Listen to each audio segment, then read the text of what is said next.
Hello, my darlings. How are you all?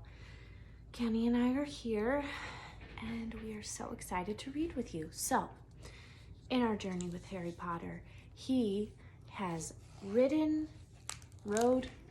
on the Hogwarts Express, and he just arrived at Hogwarts. He met a few important people. He met Draco Malfoy, who was very rude to Ron. He met Ron Weasley, and he met Hermione Granger.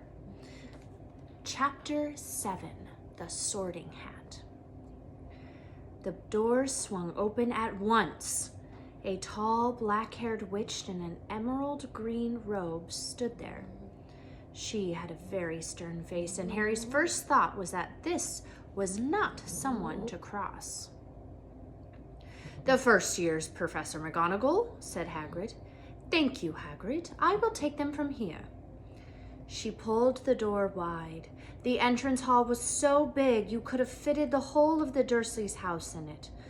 The stone walls were lit with flaming torches like the ones at Gringotts. The ceiling was too high to make out, and a magnificent marble staircase facing them led to the upper floors. They followed Professor McGonagall across the flagged stone floor. Harry could hear the drone of hundreds of voices from a doorway to the right. The rest of the school must already be here. But Professor McGonagall showed the first years into a small empty chamber off of the hall. They crowded in, standing rather closer together than they would usually have done, peering about nervously. "Welcome to Hogwarts," said Professor McGonagall. "The start of term banquet will begin shortly, but before you take your seats in the Great Hall, you will be sorted into your houses. The sorting is a very important ceremony because while you are here, your house will be something like your family within Hogwarts. You will have classes with the rest of your house, sleep in your house dormitory, and spend free time in your house common room. The 4 houses are called Gryffindor, Hufflepuff, Ravenclaw, and Slytherin. Each house has its own noble history, and each has produced outstanding witches and wizards. While you are at Hogwarts, your triumphs will earn your house points, while any rule breaking will lose house points. At the end of the year, the house with the most points is awarded the House Cup, a great honor. I hope each of you will be a credit to whichever house becomes yours. The sorting ceremony will take place in a few minutes in front of the rest of the school. I suggest you all smarten yourselves up as much as you can while you are waiting." Her eyes lingered for a moment on Neville's cloak, which was fastened under his left ear, and on Ron's smudged nose. Harry nervously tried to flatten his hair. "I shall return when we are ready for you," said Professor McGonagall. "Please wait quietly." She left the chamber. She left the chamber. Harry swallowed. "How exactly do they sort us into houses?" he asked Ron. "Some sort of test, I think. Fred said it hurts a lot, but I think he was joking." Harry's heart gave a horrible jolt. A test? In front of the whole school? But he didn't know any magic yet. What on earth would he have to do? He hadn't expected something like this the moment they arrived. He looked around anxiously and saw that everyone else looked terrified too. No one was talking much except Hermione Granger, who was whispering very fast about all the spells she'd learnt and wondering which one she'd need. Harry tried hard not to listen to her. He had never been more nervous, never.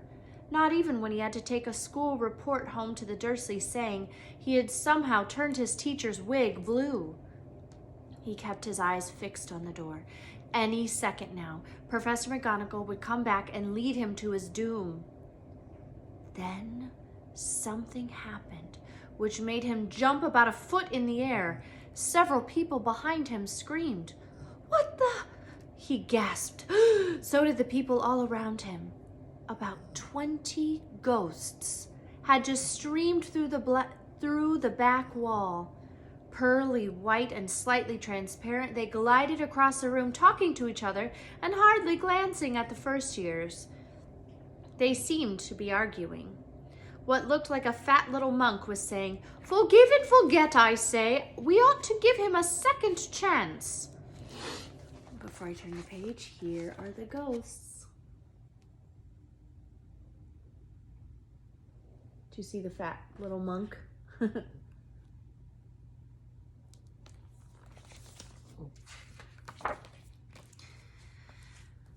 "My dear friar, haven't we given Peeves all the chances he deserves? He gives us all a bad name, you know, and he's not really even a ghost. I say, what are you all doing here?"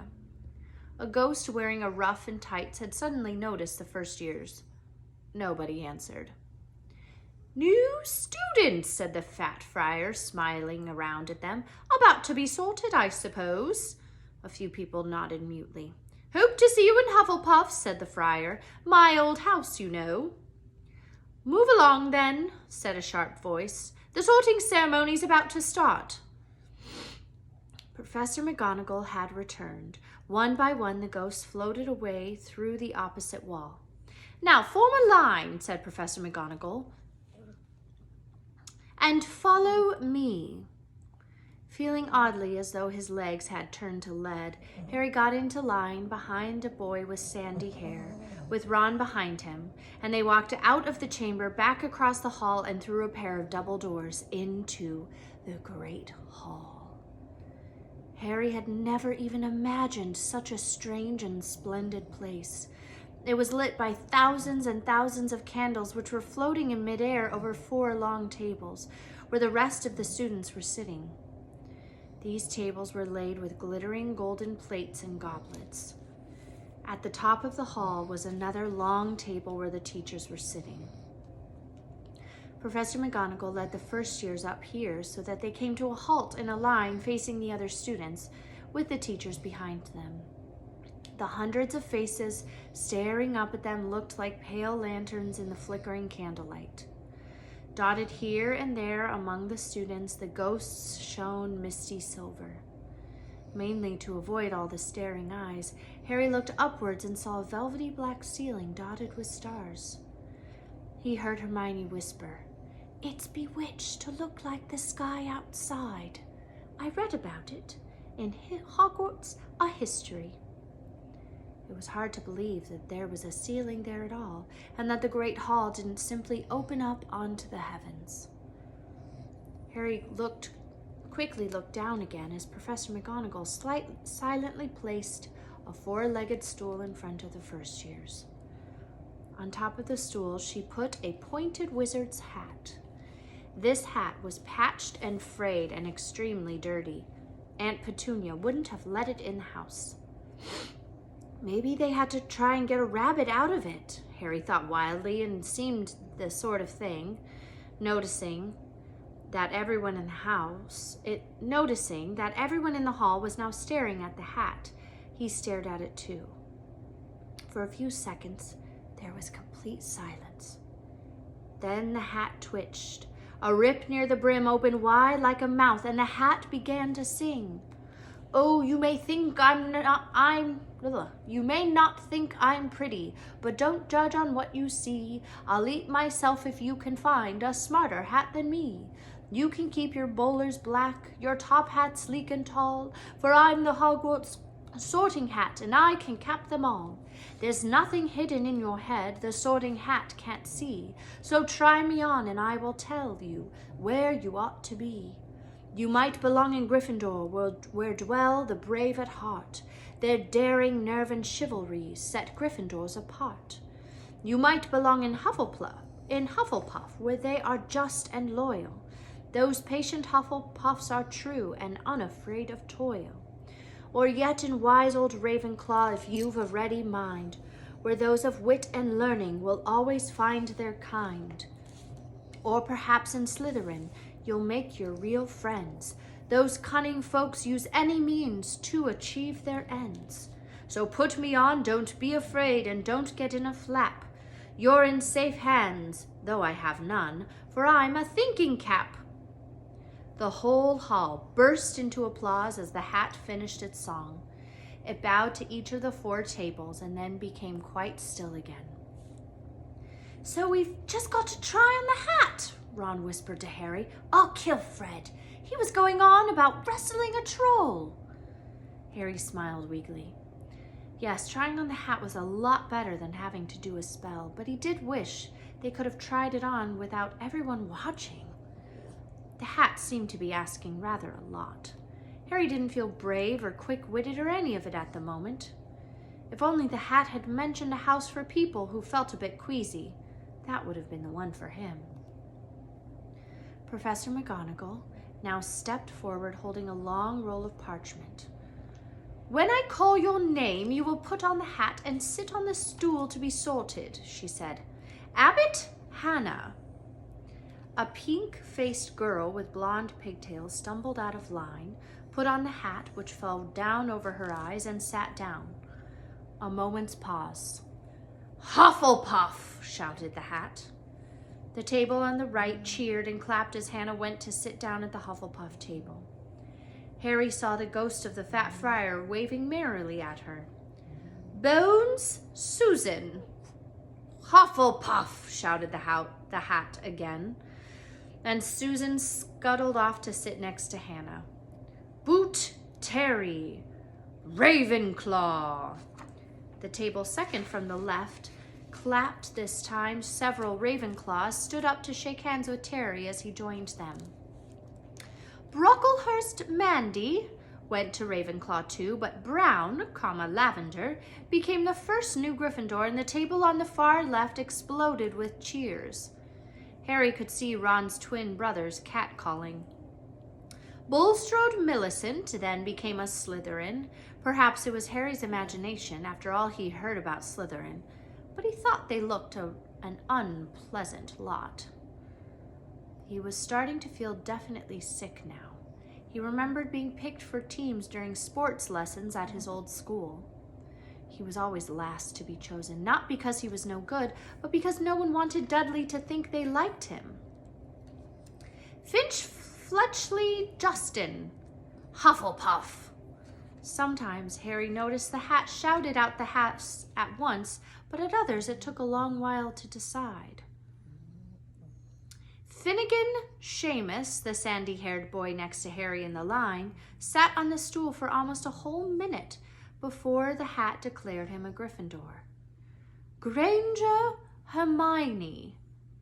Hermione almost ran to the stool and jammed the hat eagerly on her head.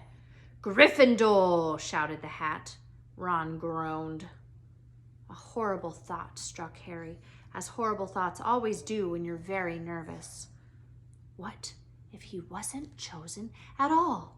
What if he just sat there with the hat over his eyes for ages until Professor McGonagall jerked it off his head and said there had obviously been a mistake and he'd better get back on the train? When Neville Longbottom, the boy who kept losing his toad, was called, he fell over on his way to the stool. The hat took a long time to decide with Neville. When it finally shouted, "Gryffindor!" Neville ran off, still wearing it, and had to jog back amid gales of laughter to give it to McDougal Morag. Malfoy swaggered forward when his name was called and got his wish at once. The hat had barely touched his head when it screamed, "Slytherin!" Now Malfoy went to join his friends Crabbe and Goyle, looking pleased with himself. There weren't many people left now. Moon, Knott, Parkinson, then a pair of twin girls, by Kenny, Patil and Patil, then Perks, Sally Ann, and then at last, Potter, Harry. As Harry stepped forward, whispers suddenly broke out like little hissing fires all over the hall. "Potter, did she say? The Harry Potter?" The last thing Harry saw before the hat dropped over his eyes was the hall full of people craning to get a good look at him. Next second, he was looking at the black inside of the hat. He waited. And there's Harry in the Sorting Hat. And we will wait and finish tomorrow. I hope you have a wonderful day. See you tomorrow.